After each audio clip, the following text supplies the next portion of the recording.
Hi, my name is Alana Gordon. I'm a producer on the Washington Post's audio team. As you may have already heard this week, right now you can become a Washington Post subscriber for just 99 cents every 4 weeks.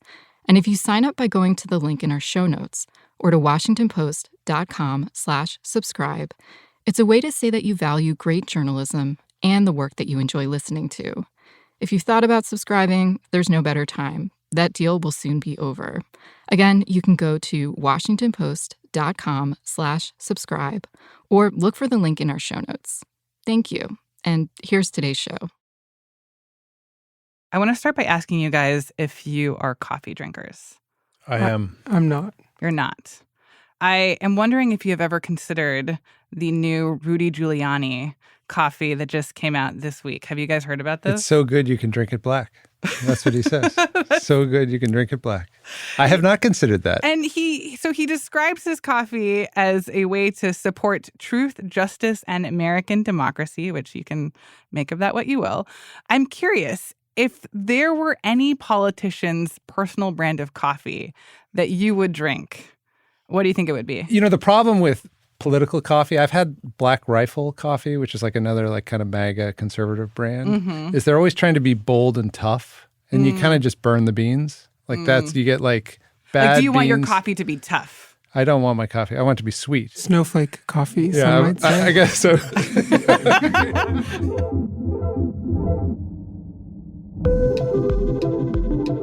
Welcome to the Campaign Moment on this Friday, May 24th. I'm Martine Powers, one of the hosts of Post Reports. And today, unfortunately, we are missing our colleague Aaron Blake, who is out sick. But that means that today I get to be here with two guests, Tyler Pager and Michael Scherer. Guys, thanks so much for being here. Thanks for having me back. Thanks for having me on for the first time. So Michael, as folks will know from last week, is a national political reporter for The Post, and Tyler is a White House reporter. And for folks listening at home, I think that they would be curious. Like, when you are a White House reporter, when you have your job, how much time are you actually spending at the White House or with President Biden? It's a great question. So we have a 5-person White House team at the Post, and we sort of split it up week by week. And when it's our week, which this week happens to be my week, we go to the White House every single day. If there's a press briefing, we're in the chair in the press briefing room asking questions of the press secretary. If the president's traveling, we're traveling either on Air Force One or commercially to keep up with him. And so when it's my week, I'm there every day. And when it's not, it's more varied. And what are the vibes like these days? Like with Biden's staff or just with Biden? Yeah, I mean, it depends who you ask and in what mood they're in. Maybe the latest poll will dictate their mood. I think people are worried. The polls show consistently that the president is either trailing or locked in a very tight race with Donald Trump. And it's a real possibility, if not even more likely right now today as we're recording this podcast, that Trump is reelected in November. And I think that is overwhelming for a lot of people working in the White House and on the campaign, that they're reckoning with that reality. So I want to talk about that in a few different ways today. And just to lay out what we're hoping to get to, we've seen reporting about a flag or flags hanging outside the homes of Supreme Court Justice Samuel Alito. Then there's inflammatory language coming from the Trump campaign. But before we get to that, I want to talk about a story that you, Tyler, did with our colleague Paul Kane earlier this week about how Biden's popularity in some key swing states is lagging behind other Democratic candidates. Tyler, talk a little bit about why you wanted to look at this and how you guys approach this reporting. Yeah, so conventional wisdom usually is that most of the energy is focused on the top of the ticket. So in presidential election years, the presidential candidates. That is not really the case with Joe Biden this time around. We've seen over and over for years now that most Americans did not want Joe Biden to run again for president. They felt, for a variety of reasons, that someone else should be the Democratic nominee. And so we wanted to look at this effect of how Biden's candidacy will impact other races around the country, particularly in key states where Democrats are trying to maintain control of the Senate, which seems increasingly unlikely given the map, but also take control of the House, which in a funny way, is more likely that they take control of the House but then lose control of the Senate. We just wanted to take a scan of the country. How are those candidates that are locked in these tough reelection battles faring with Biden at the top of the ticket? And if you look at polls across the country, particularly in these battleground states where the presidential election will be decided, that there is this big gap. So in Wisconsin, a state Biden needs to win to be reelected. Tammy Baldwin, incumbent senator who has won multiple terms in the Senate, is running far ahead of the president and is more popular than him. Which seems counter to how these things usually work, right? That like usually you have the president, especially if the president is popular, the president kind of buoys the Senate candidates in his party, and that is like not the case right now. That in some ways, like these Senate candidates the hope is might be booing Biden. And I think it gets to what really makes this presidential campaign very different from past campaigns. I have not covered a campaign that so many voters do not want to be involved in or pay attention to or make a choice over. And I think these polls point to something that the Biden campaign is really focused on right now, which is that the people who will decide who wins the presidential race are not tuned in, don't want to be tuned in, do not like their choices at the top of the ticket. And I think that's the difference. In some of these states, you have high single-digit difference between how the Democratic Senate candidate's doing and how the president's doing. Those voters are not necessarily not Democratic voters. They're just voters who don't want to have to tell anybody they're choosing Biden right now. And the question of this election is whether those voters will come home as we get closer to the fall, and whether Democrats will succeed in their current quest, which is just to make this a binary choice, either A or B. You have to choose one. You can't not choose. And if Democrats succeed at that, they think they'll win.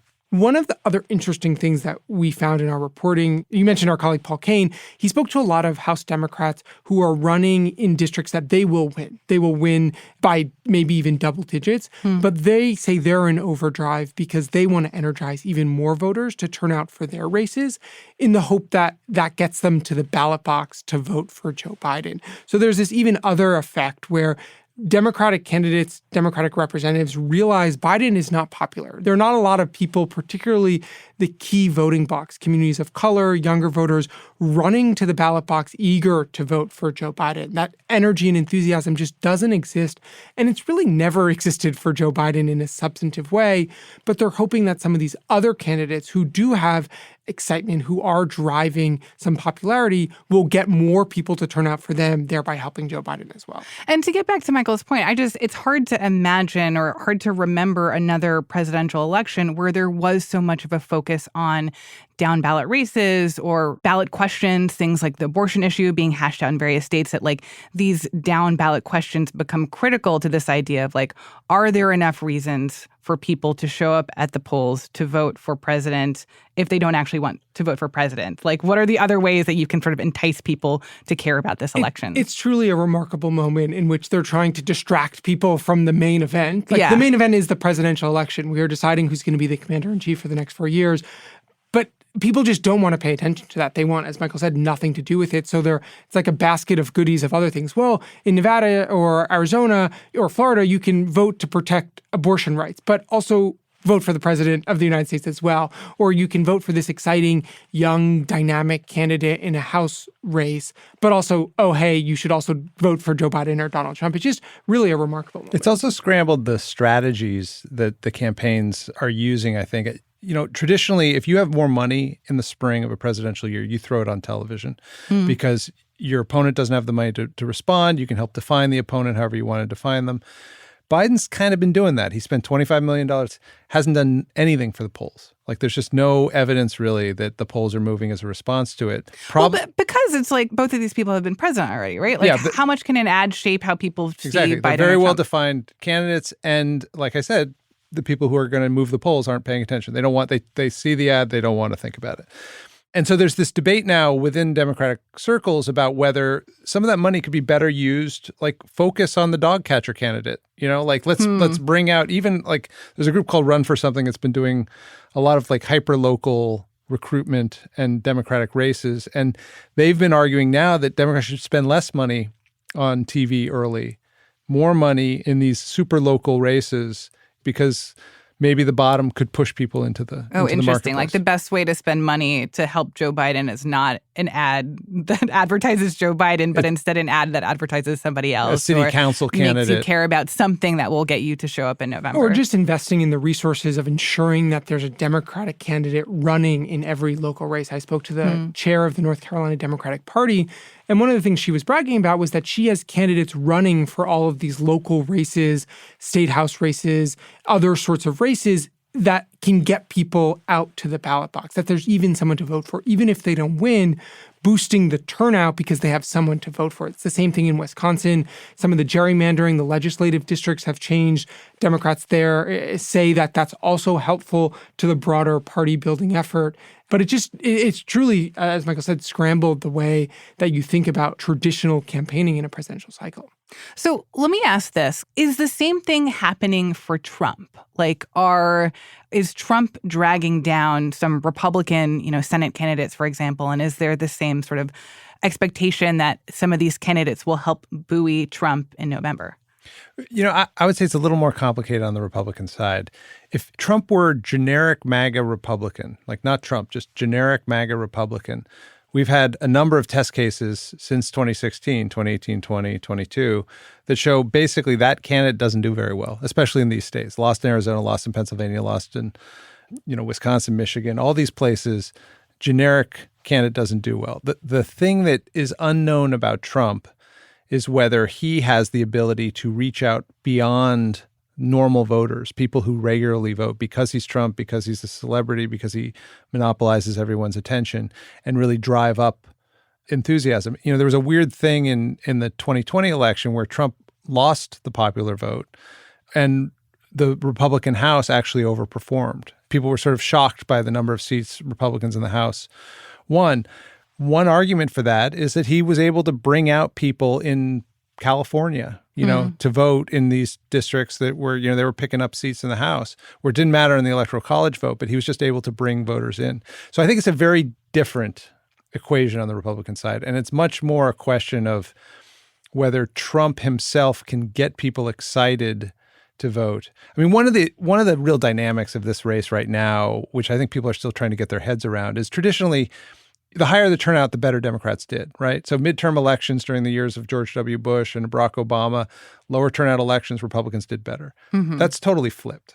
Like midterm elections now, Democrats do better. Interesting. And that's because a lot of the voters who always vote, older people, college-educated people, suburban people, they flipped. They used to be Republicans. And now they're more Democrats. They're more Democrats. And so there's an argument being made right now that the higher turnout, the more people you get registered, the more people who turn out, overall will help Republicans now. And so it's everything's kind of gone topsy-turvy. Topsy-turvy, in the land of Trump. All right, we're going to take a short break, and then we'll come back to talk about the latest fundraising emails from the Trump campaign and why they have raised some red alarms. We'll be right back.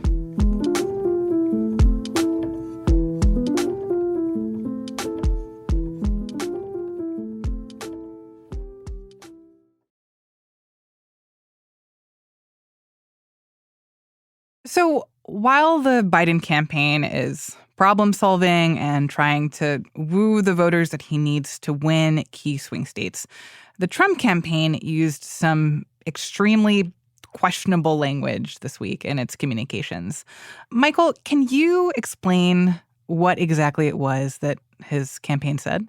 The Trump campaign this week put out an email alerting its followers that President Biden had, federal agents locked and loaded and ready to use deadly force when they raided Mar-a-Lago, a pretty inflammatory claim that suggests the current president of the United States was willing to threaten the life of his Republican challenger, which is not true. And it was basically accusing Biden of considering assassinating him.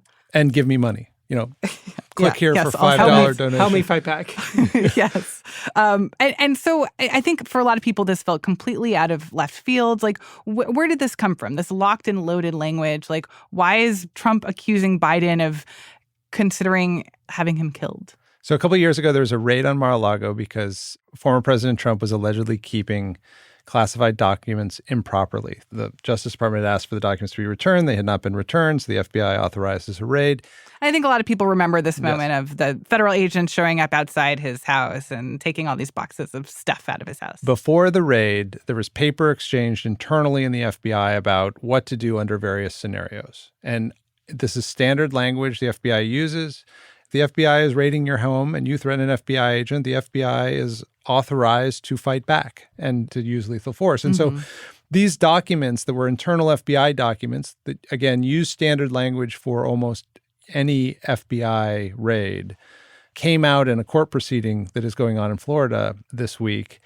And the Trump campaign jumped on it as somehow an extraordinary threat to the former president of the United States, as opposed to this is what happens when federal agents come through the door. And when, just to add on to that, when federal agents searched Joe Biden's house in Wilmington as part of their investigation to his handling of classified information, they similarly had the same sort of regulations about bringing firearms onto the president's property. Because as Michael said, it's standard practice.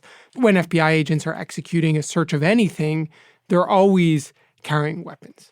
So now that we've made that clear that no one in this case was actively trying to kill Trump, why do you think the Trump campaign has latched onto this now? Like, why did they take out this document from the unsealed records coming out of this case and like pounce on that as an opportunity for how to get their supporters to think about this moment in the race? I think one thing just important to understand about how Trump world operates is it's rarely, if ever, the Trump campaign that finds this. It's conservative activists, conservative influencers who seize on this stuff and spread it on social media. And then Trump, his allies, his aides pick up on it because it's just floating around in the ecosystem and the echo chambers of Trump supporters. So this is another example of activists reading through these documents and picking up things, taking them out of context, and then blowing it up. But I think this is part and parcel to Trump's entire argument for running for re-election. This idea of retribution, this idea that the deep state, as he and his supporters say, are out to not only get him, but all of the sorts of people that support Donald Trump. He's very much made his legal troubles, his challenges, a universal identity for anyone who feels singled out, disaffected, or not part of a group. And he's saying, they're not just coming for me, they're coming for all of us. And so I think this idea that FBI agents were, quote unquote, locked and loaded to potentially harm Trump, it's not just about Trump. He's trying to connect that broader idea that if they're doing this to me, they're going to do this to you, and we need to stick together. And I think it's also important to connect this with the moment that we're at in the hush money trial in New York, right? Like, this trial is close to wrapping up. We expect jury deliberation next week, and a verdict is likely to come soon. And, you know, who knows what that verdict is going to be, but you can already see Trump kind of laying the groundwork for whatever this verdict is. This is not an objective criminal justice system making a determination about me. Like, this is all a political attack. This is coming directly from President Biden's DOJ, and like, they are out to get me. And maybe that involves like trying to kill me at my house with FBI agents. And maybe that involves this quote unquote fake trial that is just a kind of political attack on me, but that it's all kind of part of this way of making people want to be on his side, I guess. And it's muddying the waters. I mean, there's so many different criminal trials. Obviously, this one in New York is a New York State trial. Biden and his Department of Justice have nothing to do with what's happening in New York.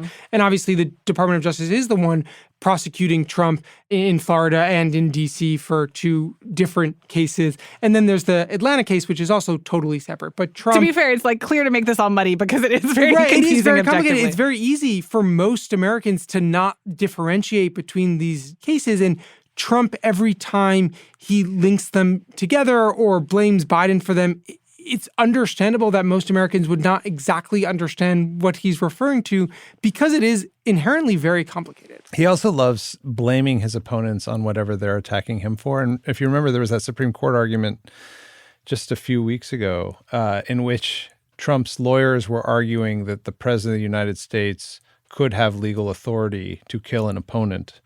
It wasn't that he had tried to do this, but and Democrats... It's part of the argument. It was part of the argument. And the Supreme Court largely seems to reject that in oral arguments. Unlikely that's going to be the law of the land later this summer. But here's an instance where Trump can go to his supporters and say, look, the current president is already trying to come after me, even though it's not true. And to underscore what Tyler said, all this stuff is like the core idea, the pivot that he makes in his big rallies is they're not coming after me, they're coming after you, that I'm just standing in the way to defend you. So if federal agents can raid my house with the possibility of killing me, that just means they're one step away from raiding your house. And so it's really an argument for voters. It's an election year argument. Michael, you bring up the Supreme Court, and I think this is a good place to turn to the reporting that started last week about a different kind of messaging. So the New York Times had a story that in 2021, at the home of Supreme Court Justice Samuel Alito, in the weeks after January 6th, an American flag had been flying upside down on a flagpole in the yard.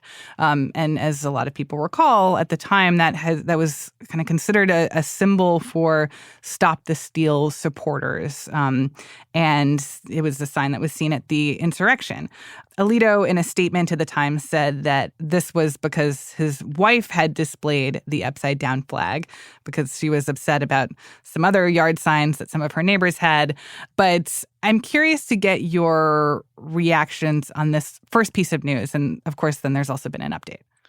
Well, I think the update defines this first piece of news because, he was making an argument here that this was just a neighborhood dispute, that his wife had gotten upset, not him. His wife had gotten upset. Which I feel like I've seen a lot of jokes this week about the theme of politicians like blaming their wives for. Bob Menendez in his trial is also blaming his wife for all of the making unwise decisions. Exactly. And so he basically made his argument here that this was a localized dispute, that this was a spousal issue, that this has nothing to do with me, nothing to do with the Supreme Court. And then we find out, if I can reveal the next news. Please go for it. But Alito has a vacation house in New Jersey, and he was flying a different flag, the Appeal to Heaven flag, which is explicit. Or someone in his household was flying that flag. That's right. His house was flying an Appeal to Heaven flag. We are not aware of any neighborly disputes in New Jersey. And the Appeal to Heaven flag is explicitly like a revolutionary flag. I mean, it's a reference to a John Locke quote that basically says, like, when local laws no longer protect you and you're an oppressed people, then you can appeal to heaven and revolt and stage a revolution. It was used during the Revolutionary War. And spotted at the Capitol on January 6th. Spotted at the Capitol. It's basically a call for the right to step outside of a legal system when the legal system is not following God's will. And that's a pretty remarkable thing for a Supreme Court justice, the highest ranking person in our legal system, to have flying outside his home. And just to be clear, at this point, we haven't seen any comment from Justice Alito on this second report of the second Appeal to Heaven flag. But Tyler, what do you like? Why is this so, eye-raising? Like, I think a lot of people would say galling. I mean, I think there's many reasons we're even seeing some Republicans say this wasn't a good idea from Alito, and we know how rare it is for Republicans to criticize conservative justices of the Supreme Court. I mean, there's a whole host of reasons. Chief among them is that the Supreme Court is currently debating a case in front of them about Trump and his ability to be charged in relation to the January 6th insurrection. And so the fact that it appears that Alito has even the impression of an opinion or a take on this event colors the ability for Americans to believe that he is unbiased in deciding how to apply the law to an event that he has ostensibly expressed an opinion of. And I think one of the things that was striking for me was a conversation I was having where someone said, imagine if a liberal justice had had a flag or a sign in their yard during 2020 in the aftermath of the murder of George Floyd, where it said Black Lives Matter. You could imagine what the reaction would be from conservatives if that was the case for any of the liberal justices. And I think this comes at a moment where we're seeing much more increased scrutiny on the Supreme Court and the actions of individual members. And I think there was a long time where there was this deference to Supreme Court justices that they were sort of off limits. And I think people are now learning a lot more about the Supreme Court and the justices and their political opinions and activities. And the lack of ethical standards that are kind of written out in a more rigorous way, or a way of holding these justices accountable for instances in which you could argue that they violated the kind of ethical requirements of their job. Right. Chief Justice Roberts has tried really hard over the last decade to maintain the nation's respect for the Supreme Court. It still is higher than many institutions in America, which are, in the the low double digits. And I think one of the remarkable things here is that it's just fueling the fire of discontent among Democrats who are increasingly looking at legislation to expand the court. There is a legal path for Congress to say, we're going to add 3 more justices or 2 more justices, or we're going to add term limits to the court. It would radically transform how the court works. It's not written in the Constitution. It's doable. It's still a minority opinion within the Democratic Party. But if judges, are seen as political actors, not as judicial actors, not as non-biased actors, you can see a path for that just to grow over the coming years. The other thing I would say is Justice Alito stopped going to the State of the Union addresses after 2010. And what happened in 2010? So he'd gone a number of years. I think in 2010, Barack Obama was giving an address, had said something about a recent Supreme Court case, said it would insert foreign money into U.S. elections. With all due deference to separation of powers, last week the Supreme Court reversed a century of law that I believe will open the floodgates for special interests, including foreign corporations, to spend without limit in our elections. And the camera cut just as that was said to the Supreme Court justices, and you could see Alito's mouth say, not true. He wasn't shouting it. He wasn't protesting. He was just sort of talking to himself, but it was caught on camera. He got some backlash for that. And he said afterwards that he was upset that the camera had caught him. It turned out that it wasn't really true. I mean, it was an error at least it didn't directly lead to foreign money in U.S. elections. But after that, Alito said, it's too political an event. I'm constantly trying to figure out whether I stand up or sit down, or do I applaud? Do I not clap? Do I applaud the troops? Clapping the audience, or clapping the office, or clapping the phrases that he's saying? And so he ostensibly embraces that necessity. The law does not say Supreme Court justice can't have political opinions. The guidelines are that Supreme Court justices should not express those political opinions to protect the integrity of the court. And these flags are a real challenge to that. All right. So with all this in mind, looking ahead to the next week, what are the both of you going to be paying attention to as this campaign continues to unfold? I think, the hush money trial to me sticks out as if we get a verdict, what is that verdict and how is it going to affect Trump? And will people care? Yeah, I think that's the big question always with Trump is what matters, what doesn't, and what is sort of the fallout of these major decisions. I think for Biden, one of the things that we're closely monitoring is the month of June. It's just a really packed month for him. He has 2 foreign trips, and the first of his son's criminal trials is slated to begin in June. Hunter Biden's trial. Biden's trial in Delaware about lying on a form. It is possible that trial gets highly personal, and prosecutors have signaled they may call Hunter's ex-wife, Kathleen, to the stand, as well as Beau's widow, Hallie, to the stand, who had a relationship with Hunter after Beau died.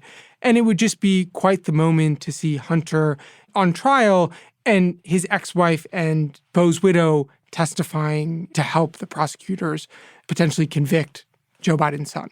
And the timing of this, too, coming right after the Trump trial, where it's does the Biden campaign, I'm sure that there are elements in the campaign that if Trump is convicted, that they want to really capitalize on that, but to turn around and then have a member of your own family who is then standing trial. And obviously the circumstances are different, but as you say, just a very painful, complicated, awkward moment. And don't forget the first presidential debate is next month as well. Oh, yeah. Is that what you're looking forward to? Coming on the 27th.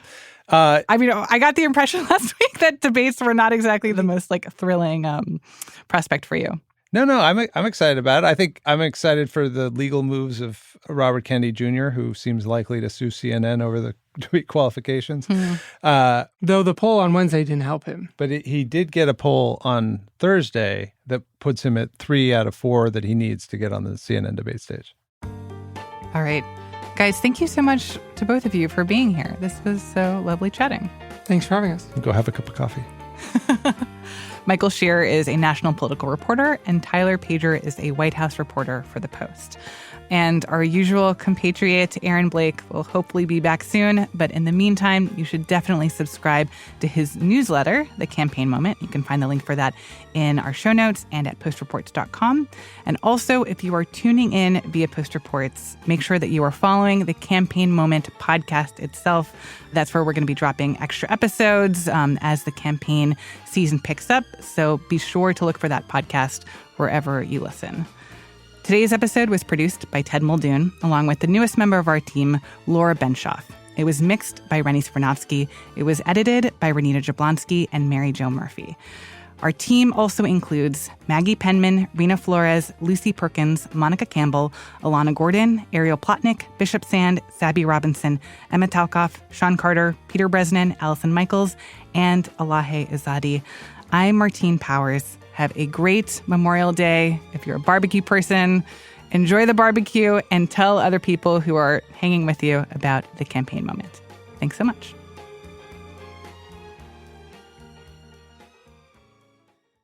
I'm honestly surprised that Michael agreed to be on the show again this week because of what happened as we were leaving work a couple days ago. She tried to kill me last week. Yeah, I came really close to, I almost ran him over with a car. Not really. I was coming out of the parking lot and that parking lot is a little dangerous. She was in the alley. It was worse. I mean, one could argue we both saw each other. biking. We stopped. I just gave her a nasty look. And one she is felt not bad. supposed to be biking on the sidewalk in downtown DC. That is true, Michael. I think I've seen you biking on that sidewalk before.